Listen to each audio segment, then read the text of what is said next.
One narrow waterway in the Middle East is now pushing oil above $100, making flights more expensive and threatening to raise everyday costs around the world. Reuters says the Strait of Hormuz remains heavily disrupted, even though roughly one-fifth of global oil and LNG supply moves through it.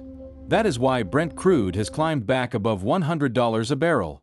But this is no longer just about oil. Europe is discussing ways to protect commercial shipping.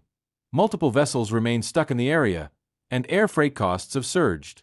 In other words, this is turning into an economic shock, not just a military crisis.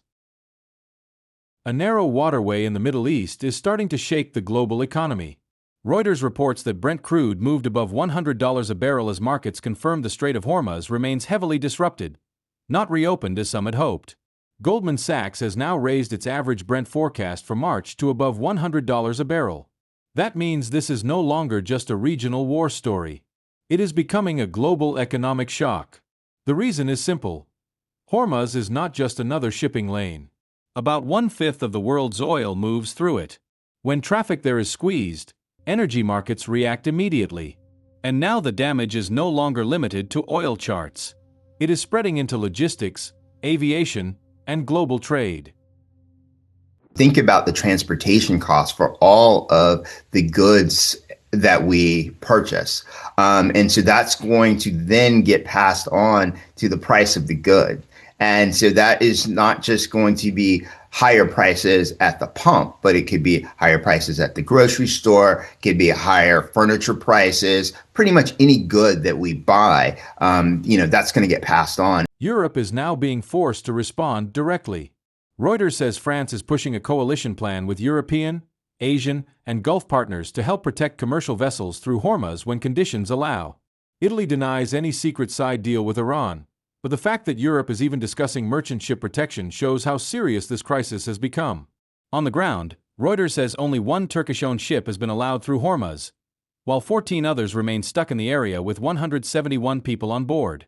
At the same time, Turkish Airlines, a jet, and Pegasus continue canceling flights across the Middle East.